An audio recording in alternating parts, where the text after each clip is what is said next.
Many of you may know of Elmer Keith. He was a rather influential hunter, and he was not a fan of the 30-06, though his reasoning for this conclusion was flawed. What I want to talk about in this video is a specific bear attack that happened when he was hunting with some friends. Elmer Keith saw the brown bear at first about 20 yards away, and he tried to get the attention of his friend Ed. Keith only got Ed's attention as the bear was starting to charge them. Ed's first shot from his 30-06 hit the outer edge of the bear's right shoulder. It went through 16 inches of shoulder meat and nicked the shoulder blade, but without making a wound channel over 3/8 of an inch wide. Elmer shot the bear under the foreleg with his .35 Whalen. Ed shot again, and the bullet hit between the wrist bones of the right foreleg, penetrating between them, and was found under the height of the chest. Elmer dealt the finishing blow with a shot through both shoulders. The bear ended up dead at Elmer's feet next to his spent casings. This was a serious wake-up call for Ed because he realized that he wouldn't be alive if Elmer hadn't been there with his big rifle. So Ed told Al to take his 30-06, sell it, and buy him a .375. The reason that he wanted a .375 was fairly obvious because Al was using a .375 Hoffman. When I first read about this, I was rather confused why Ed's first shot didn't expand like it should have. I believe an old article from Outdoor Life has the answer. The author talks about how bullets were made specifically for larger game found in Africa and Alaska.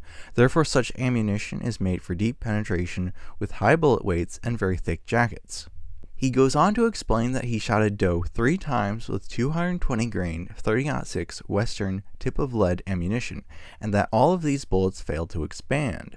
He used the same model of rifle and the same bullet weight as Ed did. However, we do not know for certain what type of ammunition Ed used, but we can come to the conclusion that some ammunition was made for low expansion with high penetration with the intent that it would be used for large dangerous game. Ed likely chose this sort of ammunition because he knew he would be hunting in Alaska, and his ammunition obviously had high penetration and little expansion. This is the best explanation that I know of, given the information that I have. I am not implying such ammunition never expands, but that in certain cases at least, it certainly failed to do so. With that in mind, Elmer did not say that Ed's second bullet failed to expand. He only said that the first bullet had a very small wound channel. A year after the article about how this particular kind of 220 grain Western ammunition was failing to expand on deer, the Western Cartridge Company came out with 3 new loadings of 180 grain soft points for use on deer and similarly sized animals. You also have to keep in mind that the 180 grain open point 30-06 ammunition was generally more appropriate for deer because its design gave it more expansion than the previously mentioned 220 grain ammunition. The author of this article, Townsend Whalen, explains that he has used the Western 180 grain open point bullet for large game like grizzly bear and moose without a failure of any kind. However, he concludes that if he were in a country where he was hunting moose, Alaskan brown bear, or African lion, he would prefer the 220 grain soft point bullet because he believes it to be the best for such large game. There is a saying that you probably have not heard of yet, and it is that the rule proves the exception. The idea being that the reason that something is considered a rule is because the exceptions to the rule are rare. So the 220 grain soft points in question, as a rule, are good for large game, and the exception, the lack of expansion on the bear, is only noteworthy because it is not the norm. I have to clarify that the degree of an advantage that you get from using deeper penetrating ammunition depends on where exactly the bullets impact, what the impact velocity is, and how fat the animal is.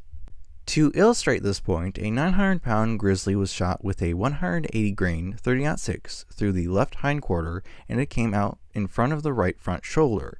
This shot angle obviously requires a lot of penetration through flesh. The impact velocity was quite high because the bear was only roughly 45 feet from the muzzle. However, despite the high velocity and light bullet weight, which both result in decreased penetration, we still had significant penetration with the bullet. The second 180 grain bullet shot into the bear only lodged in the shoulder though, and the third hit the spine. Those who are familiar with anatomy know that while the bone of the shoulder blade itself is not that thick, the shoulder socket area does have some very thick and dense bone. Generally speaking though, thick bone is not in any way a substantial barrier to a cartridge as powerful as a 30-06. It is only when a bullet has transferred almost all of its energy into the surrounding flesh that a 30-06 will stop on this kind of bone. Since the combination of very high expansion and dense bone being impacted after flesh is comparatively rare, the result of insufficient penetration on large game like bears is therefore generally not an issue with 30-06 or similar cartridges. It is because of this general rule that Mr. Whalen was able to take brown bears and moose successfully with the 30-06 loaded with 180 grain open points, which have comparatively less penetration than the 220 grain soft points. I believe yet another case is also worth mentioning, even if we don't have all the details. A moose was shot through the nose, through the neck, and into the chest with a 30-06 soft point. The bullet did not exit, by the way. Despite this fatal injury, it traveled several miles over rough country before it lost most of its blood. The author explains that they had no time to investigate and to see what the bullet did to the moose. Since the moose was not scared before the shot, I think it seems unlikely that adrenaline would be the primary cause of this outcome. Logically then, insufficient damage to the vitals must have happened because incapacitation took a very long time to occur. So continuing with this line of reasoning, it would appear that either the caliber was inherently insufficient or the expansion through the area of vitals was insufficient. Furthermore, in Ed's case specifically, if we were to replay the situation of a close-range bear charge, a bolt-action 375 would not be my first choice because you simply can't fire it very fast.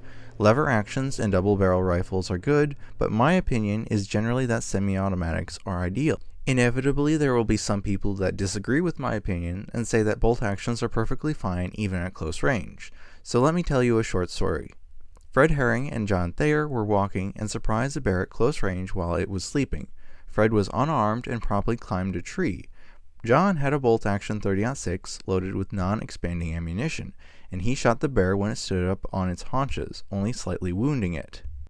He only had time for one shot at close range before the bear severely mauled him, so if you have complete confidence that you don't need a second shot, then a bolt action will be good enough even at close range. If you want a faster action that gives you a quick follow-up shot, then choose something like semi-auto. Fred tried his best to apply first aid to John after the bear left, but John died from his injuries soon afterwards. John Thayer was the first employee on record who died while in the service of the Forestry Service in Alaska. As a side note, John's death was used as an excuse by some to say that brown bears should be exterminated in Alaska. Obviously, the discussions taking place at this time were very different than those that take place today. This is only very tangentially related, but Elmer Keith himself knew someone who killed black bears and a grizzly with brain shots with a .22 revolver.